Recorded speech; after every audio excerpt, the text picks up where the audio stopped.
Halo teman-teman semuanya. Kami dari mahasiswa Universitas Kristen Indonesia, Fakultas Ilmu Sosial dan Politik, jurusan Ilmu Komunikasi, angkatan 2020.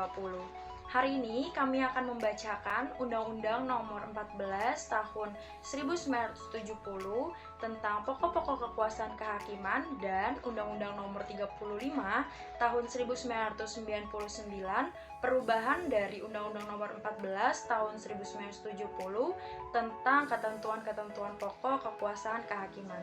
Sebelumnya, perkenalkan, nama saya Priscilia Ruth Litwina dengan NIM 207165444. Lalu ada ketiga teman saya yaitu Halo semua, perkenalkan nama saya Yesa Yulina Monika dengan NIM 20716500024. Selanjutnya ada teman kami. Halo, nama saya Maret Marcelino Gultom, NIM saya 207165002. Halo semuanya, perkenalkan nama saya Jeffrey Saputra Babantang dengan NIM 20716565010. Selamat Menyaksikan. Undang-Undang Republik Indonesia Nomor 14 Tahun 1970 tentang ketentuan-ketentuan pokok kekuasaan kehakiman. Dengan rahmat Tuhan Yang Maha Esa, Presiden Republik Indonesia menimbang A. Bahwa Undang-Undang Nomor 19 Tahun 1964 tentang ketentuan-ketentuan pokok kekuasaan kehakiman, Lembaran Negara Tahun 1964 Nomor 107 tidak merupakan pelaksanaan murni dan Pasal 24 Undang-Undang Dasar 1945 karena memuat ketentuan-ketentuan yang bertentangan dengan Undang-Undang Dasar 1945. B.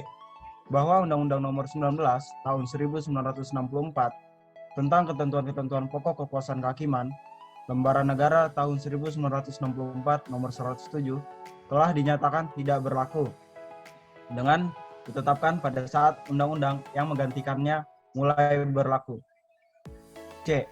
Bahwa berhubungan dengan hal-hal tersebut, di atas perlu ditetapkan undang-undang baru mengenai ketentuan-ketentuan pokok kekuasaan kehakiman yang sesuai dengan Pancasila dan Undang-Undang Dasar 1945. Mengingat 1. Pasal 5 ayat 1, Pasal 20 ayat 1, Pasal 24 dan Pasal 25 Undang-Undang Dasar 1945. 2. Ketetapan Majelis Permusyawaratan Rakyat sementara nomor 10 garing MPRS garing 1966 Pasal 2 dan Pasal 3. Yang ketiga, Undang-Undang Nomor 6 Tahun 1969 dengan persetujuan Dewan Perwakilan Rakyat gotong royong memutuskan: pertama, mencabut Undang-Undang Nomor 19 Tahun 1964 tentang ketentuan-ketentuan pokok kekuasaan kehakiman. Kedua, menetapkan Undang-Undang tentang ketentuan-ketentuan pokok kekuasaan kehakiman. Bab 1. Ketentuan umum. Pasal 1. Kekuasaan kehakiman adalah kekuasaan negara yang merdeka untuk menyelenggarakan peradilan guna menegakkan hukum dan keadilan berdasarkan Pancasila demi terselenggaranya negara hukum Republik Indonesia. Pasal 2 ayat 1. Penyelenggaraan kekuasaan kehakiman tercantum dalam Pasal 1 diserahkan kepada badan-badan peradilan dan ditetapkan dengan undang-undang dengan tugas pokok untuk menerima, memeriksa dan mengadili serta menyelesaikan setiap perkara yang diajukan kepadanya. Ayat 2, tugas lain daripada yang tersebut pada ayat 1 dapat diberikan kepadanya berdasarkan peraturan perundangan. Pasal 3, ayat 1, semua peradilan di seluruh wilayah Republik Indonesia adalah peradilan negara dan ditetapkan dengan undang-undang. Ayat 2, peradilan negara menerapkan dan menegakkan hukum dan keadilan yang berdasarkan Pancasila. Pasal 4, ayat 1, peradilan dilakukan demi keadilan berdasarkan ketuhanan yang Maha Esa. Ayat 2, peradilan dilakukan dengan sederhana, cepat, dan biaya ringan. Ayat 3, segala campur tangan dalam urusan peradilan oleh pihak-pihak lain di luar kekuasaan kehakiman dilarang, kecuali dalam hal-hal yang tersebut dalam Undang-Undang Dasar. Pasal 5, ayat 1, pengadilan mengadili menurut hukum dengan tidak membeda-bedakan orang. Ayat 2, dalam perkara perdata pengadilan membantu para pencari keadilan dan berusaha sekeras-kerasnya mengatasi segala hambatan dan rintangan untuk dapat tercapainya peradilan yang sederhana, cepat, dan biaya ringan. Pasal 6 ayat 1. Tiada seorang jua pun dapat dihadapkan di depan pengadilan selama daripada yang ditentukan baginya oleh undang-undang. Ayat 2. Tiada seorang jua pun dapat dijatuhi pidana, kecuali apabila pengadilan karena alat pembuktian yang sah, menurut undang-undang, mendapat keyakinan bahwa seseorang yang dianggap dapat bertanggung jawab telah bersalah atas perbuatan yang dituduhkan atas dirinya. Pasal 7. Tiada seorang jua pun dapat dikenakan penangkapan, penahanan, penggeledahan, dan penyitaan, selain atas perintah tertulis oleh kekuasaan yang sah dalam hal-hal menurut cara-cara yang diatur dengan undang-undang. Pasal 8. Setiap orang yang disangka, ditangkap, ditahan, dituntut, dan atau dihadapkan di depan pengadilan wajib dianggap tidak bersalah sebelum adanya putusan pengadilan yang menyatakan kesalahannya dan memperoleh kekuatan hukum yang tetap. Pasal 9 ayat 1. Seseorang yang ditangkap, ditahan, dituntut, ataupun diadili tanpa alasan yang berdasarkan undang-undang atau karena kekeliruan mengenai orangnya atau hukum yang diterapkannya berhak menuntut ganti kerugian dan rehabilitasi. Ayat 2. Penjabat yang dengan sengaja melakukan perbuatan sebagaimana tersebut dalam ayat 1 dapat dipidana. Ayat 3. Cara-cara untuk menuntut ganti kerugian, rehabilitasi, dan pembebasan ganti kerugian diatur lebih lanjut dengan undang-undang. Bab 2. Badan-badan peradilan dan asas-asasnya. Pasal 10 ayat 1. Kekuasaan kehakiman dilakukan oleh pengadilan dalam lingkungan A. Peradilan umum, B. Peradilan agama, C. Peradilan militer, dan D. Peradilan tata usaha negara. Ayat 2. Mahkamah Agung adalah pengadilan negara tertinggi. Ayat 3. Terhadap putusan-putusan yang diberikan tingkat terakhir oleh pengadilan-pengadilan lain daripada Mahkamah Agung, kasasi dapat diminta kepada Mahkamah Agung. Ayat 4. Mahkamah Agung melakukan pengawasan tertinggi atas perbuatan pengadilan yang lain, menurut ketentuan yang ditetapkan dengan undang-undang. Pasal 11 ayat 1, badan-badan yang melakukan peradilan tersebut. Pasal 10 ayat 1, organisatoris, administratif, dan finansial ada di bawah kekuasaan masing-masing departemen yang bersangkutan. Ayat 2, Mahkamah Agung mempunyai organisasi, administrasi, dan keuangan tersendiri. Pasal 12, susunan, kekuasaan, serta acara dari badan-badan peradilan seperti tersebut dalam pasal 10 ayat 1 diatur dalam undang-undang tersendiri. Pasal 13, badan-badan peradilan khusus di samping badan-badan peradilan yang sudah ada hanya dapat diadakan dengan undang-undang. Pasal 14 ayat 1, pengadilan tidak boleh menolak untuk memeriksa dan mengadili sesuatu perkara yang diajukan dalih bahwa hukum tidak atau kurang jelas, melainkan wajib untuk memeriksa dan mengadilinya. Ayat 2, ketentuan dalam ayat 1 tidak menutup kemungkinan untuk usaha penyelesaian perkara perdata secara perdamaian. Pasal 15 ayat 1, semua pengadilan memeriksa dan memutus dengan sekurang-kurangnya 3 orang hakim, kecuali apabila undang-undang menentukan lain. Ayat 2, di antara para hakim tersebut dalam ayat 1, seorang bertindak sebagai ketua dan lainnya sebagai hakim anggota sidang. Ayat 3, sidang dibantu oleh seorang panitera atau seorang yang ditugaskan melakukan pekerjaan panitera. Ayat 4, dalam perkara pidana wajib hadir pula seorang penuntut umum, kecuali apabila ditentukan lain dengan undang-undang. Pasal 16, pengadilan memeriksa dan memutus perkara pidana dengan hadirnya tertuduh, kecuali apabila undang-undang menentukan lain. Pasal 17 ayat 1, sidang memeriksa pengadilan adalah terbuka untuk umum, kecuali apabila undang-undang menentukan lain. Ayat 2, tidak dipenuhinya ketentuan dalam ayat 1 mengakibatkan batalnya putusan menurut hukum. Ayat 3, rapat permusyawaratan hakim bersifat rahasia. Pasal 18, semua putusan pengadilan hanya sah dan mempunyai kekuatan hukum apabila diucapkan dalam sidang terbuka untuk umum. Pasal 19, atas semua putusan pengadilan tingkat pertama yang tidak merupakan pembebasan dari tuduhan dapat dimintakan banding oleh pihak-pihak yang bersangkutan, kecuali apabila undang-undang menentukan lain. Pasal 20, atas putusan pengadilan dalam tingkat banding dapat dimintakan kasasi kepada Mahkamah Agung oleh pihak-pihak yang berkepentingan yang diatur dalam undang-undang. Pasal 21, Apabila terdapat hal-hal atau keadaan-keadaan yang ditentukan dengan undang-undang terhadap putusan pengadilan yang telah memperoleh kekuatan hukum yang tetap, dapat dimintakan peninjauan kembali kepada Mahkamah Agung dalam perkara perdata dan pidana oleh pihak-pihak yang berkepentingan.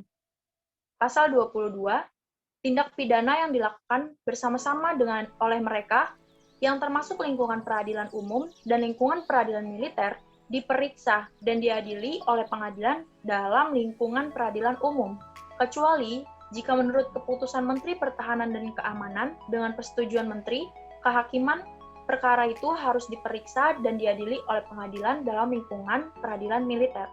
Pasal 23 ayat 1, segala putusan pengadilan selain harus memuat alasan-alasan dan dasar-dasar putusan itu, juga harus memuat pula pasal-pasal tertentu dari peraturan-peraturan yang bersangkutan atau bersumber hukum tak tertulis yang dijadikan dasar untuk mengadili. Ayat 2, tiap putusan pengadilan ditandatangani oleh ketua serta hakim-hakim yang memutus dan panitera yang ikut serta bersidang. Ayat 3, penetapan-penetapan ikhtiar-ikhtiar rapat permusyawaratan dan berita-berita acara tentang pemeriksaan sidang ditandatangani oleh ketua dan panitera. Pasal 24, untuk kepentingan peradilan, semua pengadilan wajib saling memberi bantuan yang diminta. Bab 3, hubungan pengadilan dan lembaga negara lainnya. Pasal 25, semua pengadilan dapat memberi keterangan, pertimbangan, dan nasihat-nasihat tentang soal-soal hukum kepada lembaga negara lainnya apabila diminta. Pasal 26 ayat 1, Mahkamah Agung berwenang untuk menyatakan tidak sah semua peraturan-peraturan dari tingkat yang lebih rendah dari undang-undang atas alasan bertentangan dengan peraturan perundang-undangan yang lebih tinggi. Ayat 2, putusan tentang pernyataan tidak sahnya peraturan perundang-undangan tersebut dapat diambil berhubung dengan pemeriksaan dalam tingkat kasasi. Pencabutan dari peraturan perundangan yang dinyatakan tidak sah tersebut dilakukan oleh instansi yang bersangkutan. Bab 4, Hakim dan kewajibannya. Pasal 27 ayat 1. Hakim sebagai penegak hukum dan keadilan wajib menggali, mengikuti, dan memahami nilai-nilai hukum yang hidup dalam masyarakat. Ayat 2, dalam mempertimbangkan berat ringannya pidana, hakim wajib memperhatikan pula sifat-sifat yang baik dan yang jahat dari tertuduh. Pasal 28 ayat 1. Pihak yang diadili mempunyai hak ingkar terhadap hakim yang mengadili perkaranya. Hak ingkar ialah hak seseorang yang diadili untuk mengajukan keberatan-keberatan yang disertai dengan alasan-alasan terhadap seorang hakim yang akan mengadili perkaranya. Putusan mengenai hal tersebut dilakukan oleh pengadilan. Ayat 2. Apabila seorang hakim masih terikat hubungan keluarga, sedara, sampai sederajat ketiga atau semenda dengan ketua, salah seorang hakim anggota, jaksa, penasihat hukum, atau panitera dalam suatu perkara tertentu, ia wajib mengundurkan diri dari pemeriksaan perkara itu. Ayat 3, begitu pula apabila ketua, hakim anggota, jaksa, atau panitera masih terikat dalam hubungan keluarga sedara sampai derajat ketiga atau semenda yang dengan diadili, ia wajib mengundurkan diri dari pemeriksaan perkara itu. Pasal 29, semua melakukan jabatannya, hakim, panitera, pengganti, dan jurusita untuk masing-masing lingkungan peradilan harus bersumpah atau berjanji menurut agamanya yang berbunyi sebagai berikut. Saya bersumpah atau menerangkan dengan sungguh-sungguh bahwa saya untuk memperoleh jabatan saya ini langsung atau tak langsung dengan menggunakan nama atau cara apapun juga, tiada memberikan atau menjanjikan barang sesuatu kepada siapapun juga. Saya bersumpah atau berjanji bahwa saya untuk melakukan atau tidak melakukan sesuatu dalam jabatan ini tiada sekali-kali akan menerima langsung atau tidak langsung dari siapapun juga sesuatu janji atau pemberian. Saya berjanji bahwa saya akan setia kepada dan akan mempertahankan serta mengamalkan Pancasila sebagai dasar dan ideologi negara, Undang-Undang Dasar 1945, dan segala undang-undang serta peraturan-peraturan lain yang berlaku bagi negara Republik Indonesia. Saya bersumpah atau berjanji bahwa saya senantiasa akan menjalankan jabatan saya ini dengan jujur, saksama, dan dengan tidak membeda-bedakan orang dan akan berlaku dalam melaksanakan kewajiban saya sebaik-baiknya dan seadil-adilnya seperti selayaknya bagi seorang hakim atau panitera pengganti atau jurusita yang berbudi baik dan jujur dalam menegakkan hukum dan keadilan. Bab 5. Kedudukan pejabat pengadilan. Pasal 30.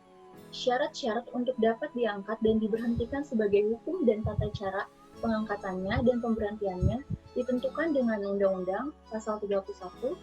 Hakim diangkat dan dihentikan oleh kepala negara. Pasal 32.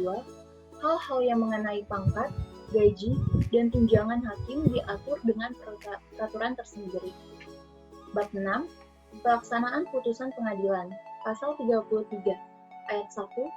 Pelaksanaan putusan pengadilan dalam perkara pidana dilakukan oleh jaksa. Ayat 2. Pengawasan pelaksanaan putusan pengadilan tersebut. Ayat 1. Oleh ketua pengadilan yang bersangkutan diatur lebih lanjut dengan undang-undang. Ayat 3. Pelaksanaan putusan pengadilan dalam perkara perdata dilakukan oleh panitera dan jurusita dipimpin oleh ketua pengadilan. Ayat 4. Dalam melaksanakan putusan pengadilan, diusahakan supaya peri kemanusiaan dan peri keadilan tetap dipelihara. Pasal 34. Pelaksanaan putusan pengadilan diatur lebih lanjut dengan peraturan perundang-undangan. Bab 7. Bantuan hukum. Pasal 35. Setiap orang yang tersangkut perkara berhak memperoleh bantuan hukum. Pasal 36.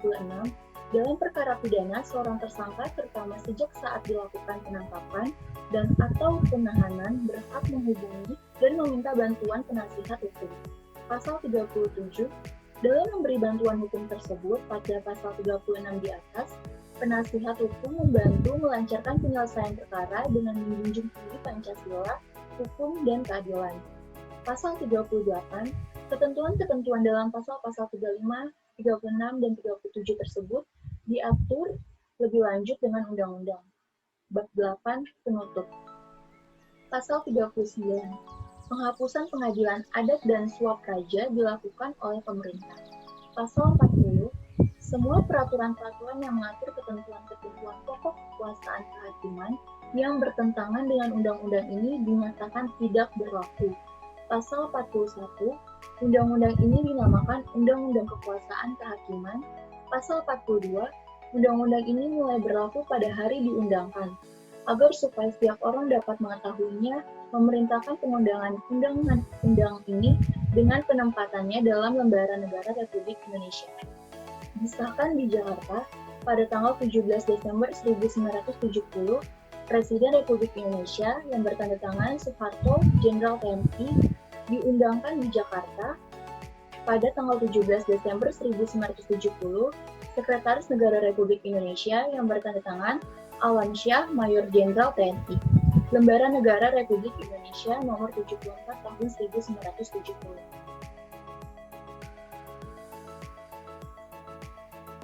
Ya, saya akan melanjutkan Undang-Undang Republik Indonesia nomor 35 tahun 1999 tentang perubahan atas Undang-Undang nomor 14 tahun 1970 tentang ketentuan pokok kekuasaan kehakiman. Presiden Republik Indonesia menimbang yang pertama bahwa kekuasaan kehakiman adalah kekuasaan yang merdeka dan oleh karena itu untuk mewujudkan kekuasaan kehakiman yang mandiri dan terlepas dari kekuasaan pemerintah dipandang perlu melaksanakan pemisahan yang tegas antar fungsi-fungsi yudikatif dan eksekutif.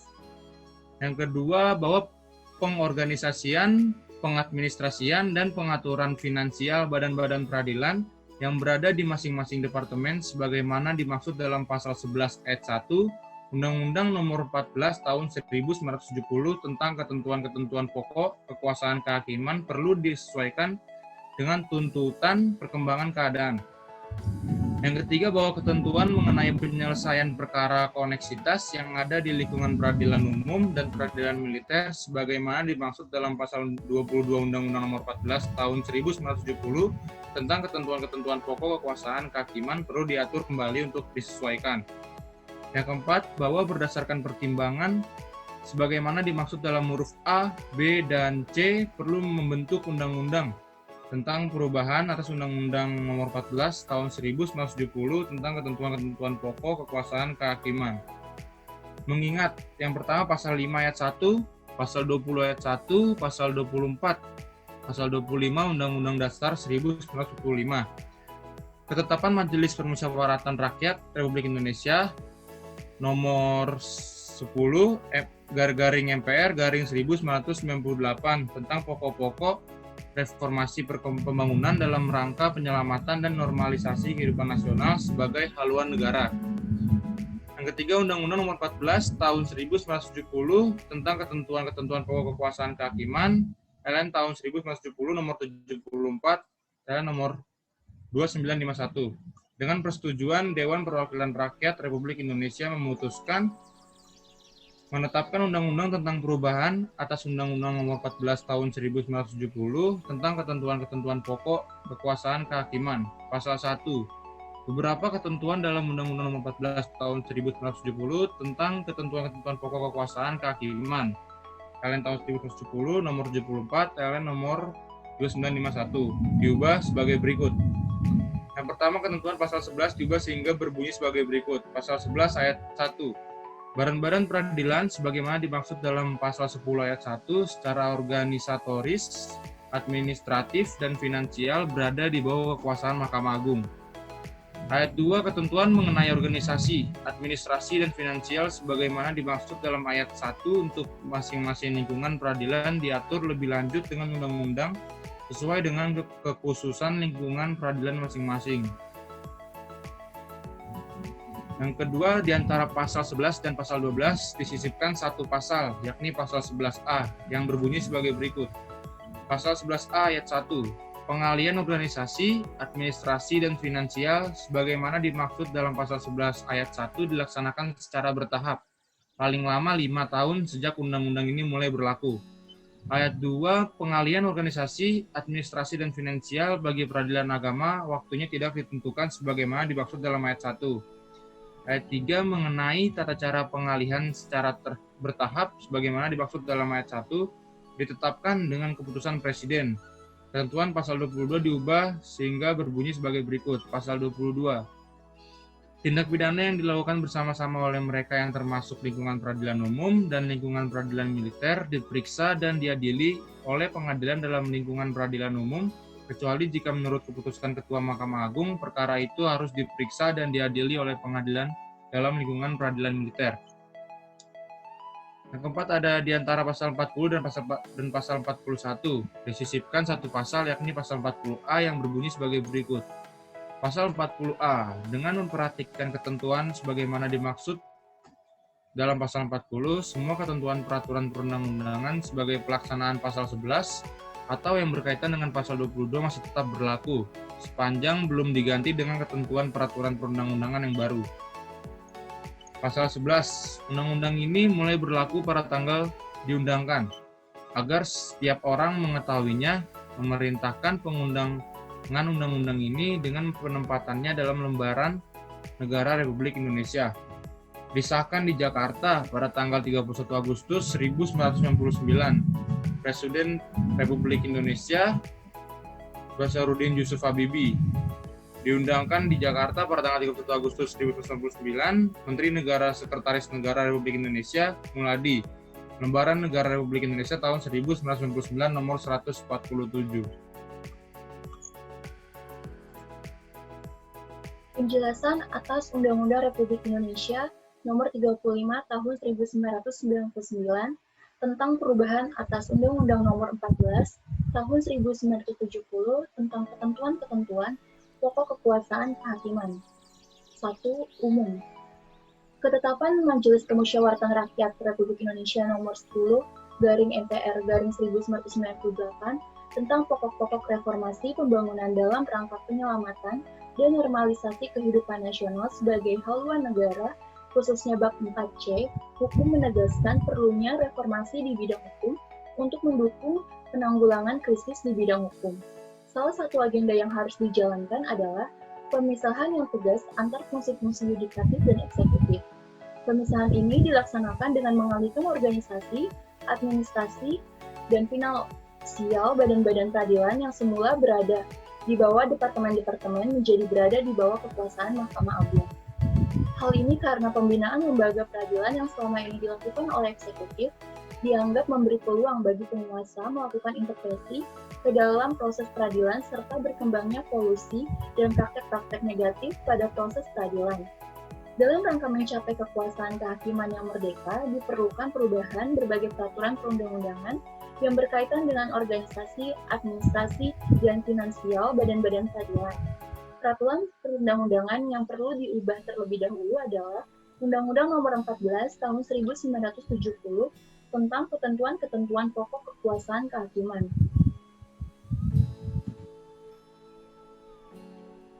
Perubahan mengenai penataan kembali bidang-bidang organisasi, administrasi, dan keuangan dilaksanakan secara bertahap dalam jangka waktu paling lama 5 tahun untuk meningkatkan checks and balance terhadap lembaga peradilan. Antara lain perlu diusahakan agar putusan-putusan pengadilan dapat diketahui secara terbuka dan transparan oleh masyarakat dan dibentuk Dewan Kehormatan Hakim yang berwenang mengawasi perilaku hakim, memberikan rekomendasi mengenai perekrutan, promosi, dan mutasi hakim, serta menyusun kode etik atau Code of Conduct bagi para hakim. Perubahan atas Undang-Undang Nomor 14 Tahun 1970 tentang ketentuan-ketentuan pokok kekuasaan kehakiman meliputi A. Pengalihan organisasi, administrasi, dan finansial dari badan-badan peradilan yang semula berada di bawah kekuasaan masing-masing departemen yang bersangkutan menjadi berada di bawah kekuasaan Mahkamah Agung. B. Pengalihan kewenangan dari Menteri Pertahanan Keamanan dan Menteri Kehakiman kepada Ketua Mahkamah Agung dalam menentukan badan peradilan yang berwenang memeriksa perkara koneksitas. C. Penambahan ketentuan mengenai yang pertama, penegasan jangka waktu yang berkaitan dengan pelaksanaan pengalihan organisasi, administrasi, dan finansial dari badan-badan peradilan yang dilakukan secara bertahap dan dalam waktu paling lama 5 tahun. Namun, untuk peradilan agama tidak ditentukan waktunya. Yang kedua, penegasan mengenai peraturan perundang-undangan yang masih tetap berlaku sebagai akibat perubahan pasal 11 dan pasal 22. 2. Pasal demi pasal. Pasal 1, angka 1, ayat 1, cukup jelas. Ayat 2. Yang dimaksud dengan kekuasaan lingkungan peradilan masing-masing, misalnya A. Bagi peradilan militer, antara lain mengenai pembinaan administrasi keprajuritan hakim militer disesuaikan dengan nomor 2 tahun 1988 tentang prajurit Angkatan Bersenjata Republik Indonesia dan ketentuan yang mengatur mengenai kekuasaan pengadilan militer pertempuran yang memeriksa dan memutus perkara pidana untuk tingkat pertama dan terakhir. B. Peradilan agama adalah dalam memeriksa, memutus dan menyelesaikan perkara di bidang perkawinan, kewarisan, wasiat, hibah, wakaf, dan sodako. Angka 2, ayat 1 cukup jelas. Ayat 2.